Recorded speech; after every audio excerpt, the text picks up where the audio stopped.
A man who cannot control his emotions is controlled by the world around him. And I want to give you a quick example of something that happened in my life that really showed the power of controlling your emotions and why I think that's really important. So welcome to episode 2. This is Sunday's Thoughts. And when I lived in London, so I lived in London as a martial arts instructor, a kung fu instructor. And when I lived there, I used to go from where I lived to the club via a train. The train took about 10 minutes. And usually I'd walk through the town, but I was running late for an actual grading. I was going to get graded, and then I was going to grade other people. So it was kind of important that I was there on time. So against my normal thinking, I actually took a shortcut through the back of the train station. And I was going to grade, so I'm dressed in my full kung fu gear. I have big clown trousers on. I'll try to find a picture, but I actually don't even think there is a picture of me in it. Not sure. But I'm wearing the full kung fu gear, sleeveless top. I've got tattoos, bald or shaved head, whichever way you want to look at it. And I took this shortcut. And as I was walking down, I never was thinking anything of it. I am usually aware of my surroundings, but I was just power walking through it. And two guys came from, they must have just been sitting waiting for some unsuspecting person to come through. And they came from either side and just like sandwiched me. They became one at each side, and they tried to stop me. They told me to stop, and I continued walking. So that was the first thing. The first thing that I did from situational awareness was I did not want them to take control. So my situational awareness was I need to walk another 30, 40 feet here to get out into the open. And I know from tactile training, all the other things that I've done, that if I had a stop, that would have given them all the power and all the control. And thankfully, because I meditate a lot, I do a lot of martial arts, and I put myself into environments that are difficult, I have a lot of control over my emotional reaction. So yes, my adrenaline did start to spike, and I started to get a bit like weary of what was going on, but I was able to keep that control, and I continued walking, which, because that was like a pattern interrupt for them, they continued walking with me and giving me grief. Like they were saying stuff like, you better stop here, bruv, or you don't know what's good for you. That's sort of just generic. They were like really terrible villains. And they kept threatening to shank me, which, for anyone that doesn't know, is stab, which is, in London, there's a lot of people get stabbed and in the back of train station. Like I shouldn't have been there, so I have full responsibility on myself that I put myself in an environment that I normally wouldn't and probably shouldn't have. But they told me they were going to shank me, and they kept walking with me. I started to realize, because I was staying calm and analysing the situation, I knew I couldn't react violently and fight these people because I didn't have enough just cause yet. They didn't have weapons. They hadn't actually physically touched me. And I was dressed in full kung fu gear. I wouldn't have been hard to describe and hard to find. It was wrote on my chest. So I've told this story before, and people have said that, but with your martial arts skills, why did you not just take them out? And that, what I try to explain to people, we're back to the warrior in the garden rather than a gardener in a war. The more you train, the more you understand the damage that you can do, but also the more, it's not the best way of putting it, but the more comfortable you are with violence.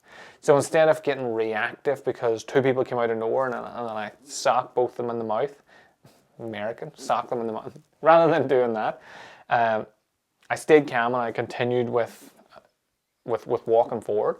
But everything else kicked in, all the training, everything that I've went over throughout the 20 years I've been doing. Well, back then I was only doing it about 10, I would say, 10.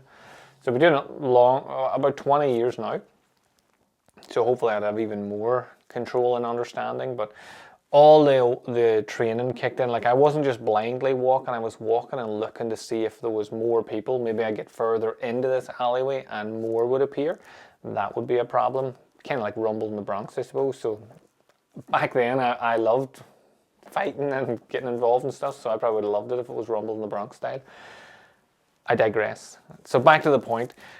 So as we were walking, I was staying relaxed. They started to get head up emotionally because this isn't, normally they just mug someone and someone gives them the stuff and they run away. But this wasn't happening, so it wasn't going as planned as normal. Normally they would have had this interaction and then had their escape route planned and then went with it. So we just kept walking, and then one of them said to me, at the end of the day, you're going to get shanked, bruv. And I wouldn't advise this, but I responded with, at the end of the day, it's night. So I was thinking pattern interrupt. So at the end of the day, it's night, which worked perfectly. Pattern interrupted them. They first asked me, what are you talking about? Then they asked each other, what is he talking about? And then the next thing I was able to say was, we're actually out in the open now. And when I said that, they bolted and just ran back, and then I just got to walk on and go up and grade and pass my grading and be moved forward in my Kung Fu career. So there's 3 points in the story that I wanted to get across. And again, I have notes with me just to make sure that I talk about them all. But the first one is that true strength doesn't come about from force. Like, I could have forced them to get violent. I could have struck first. I could have ran. I could have, like, if I had used force, then it would have been a completely different story and a completely different situation. But because I was able to stay calm and unmoved emotionally in the chaos, I suppose, like they were trying to rip gutters off the wall at one point, so that's how unprepared they were weapon-wise. So the fact that I was able to stay calm, and this comes from the meditation, it comes from being comfortable in yourself, it comes from all the things I'm always talking about, like being fitter, being healthier, eating right, doing exercise. All of those things come together and create a man who's able to defend himself if he needs to, whether it's mentally, emotionally, physically, spiritually. You're able to defend yourself against verbal attacks, against just negative vibes, I suppose is the easiest way to put it, from people telling stories, that sort of thing, or actual violence. You're able to defend yourself because you practice that. So that's the first point, that I didn't try to force myself to be calm. It was more autopilot. I knew to control my breathing and just keep the rhythm of my walking. So doing that kept me calm. I didn't use force. I used all of my training. I stayed relaxed and kept my emotions just in check. So the second point is your emotions create like neural loops that dictate your reactions, your behavior. So if you're constantly someone that reacts automatically with anger, with fear, with avoidance, so a lot of people would have tried to run away, but what if they could run faster than you? Like, I've taught self-defense courses and classes for years, and one of the main things people would say their defense would be to run. Oh, I would just run away if that happened. And my question there is, how often do you practice running? How far can you run? Like, where would you run to? Can you run fast? Can you run slow? Like, what? And most people don't know. And they're like, oh, I don't know, I just run. If you pause this now, if you've never ran in a while and you just go for a quick run, I imagine after about 30 seconds, you're going to regret starting the run. So it's not the best idea to just have this pie in the sky. It'll never happen to me, but if it does happen, I'll just run. Like, have an actual, like, I hate running. And I figure that if I run away, the baddie's going to catch me, and then I'm going to have to fight them whilst I'm tired. So I'd rather just stand my ground and fight. I'm not advising that, but that's just the way I look at it. But the neural loops are created if that's how you automatically react to things, which then means that if you constantly react positively, so if you practice presence, confidence, trust in yourself, courage in yourself, you then will reinforce those ones. So some people will say things like, that's just the way I've always been. I've always had anger issues. I've always been anxious. I've always been afraid. You don't have to be. We talked about this in the last episode.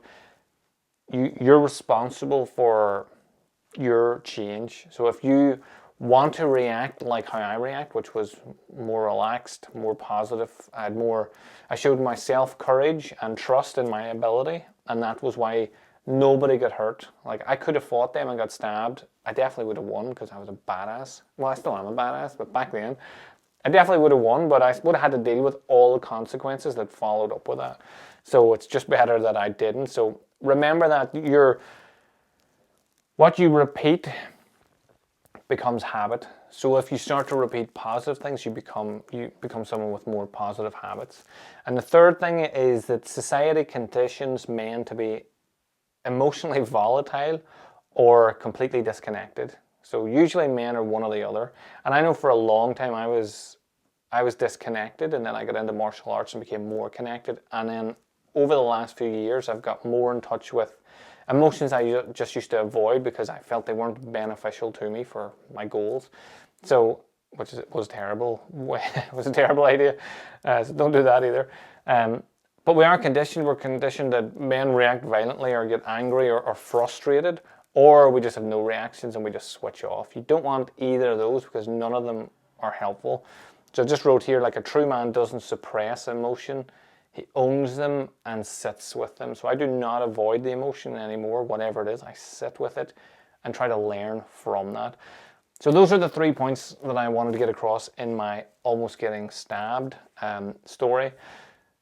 So the main takeaway, I suppose, is if you don't control your emotions, then the outside world controls them. And if the outside world controls it, then it's going to be very hard for you to walk this warrior's path and for you to actually get to a comfortable, healthy place with yourself that helps you to achieve the goals that you want to achieve. So we exercise for you to help you control your emotions better. Is just take a few minutes after this podcast, just take a few minutes and just sit down and think about the last time that you let an emotion run away from you. So, and then name it. So was it shame? Was it anger? Was it fear? Was it anxiety? Was it guilt? Like, what was it? And then just, it doesn't matter which one it is, just become aware of it. And then if you can, look at what happened just before I got angry. And then you can go, well, this happened. What happened just before that? And then keep moving back to you weren't angry. Then you're going to get awareness of the steps that create that runaway emotion. So now that you know that, you can use pattern interrupt, like at the end of the day, it's night. But saying that, I suppose, would interrupt your pattern. But an easier thing to do is to stand up, to shout, to change your physical position, clap your hands, something that just interrupts your pattern. Remember, you've got in a habit of letting the emotion run from you and then just going with it. So you don't want to be using that habit anymore. You want to be in control of it. So once you become aware of the emotion that runs away and how it starts and how it gets there, then you can actually control it. So do that. Reach out to me. Feel free to DM me or comment below this. And just let me know how you get on with that exercise or what you thought of the story. If you want me to tell you any more fun stories from my life doing all of this stuff for a very long time. And remember, the warrior's path is an opportunity for you to claim your power back. This isn't about self-improvement, it's about self-transformation. I'll catch you in the next episode.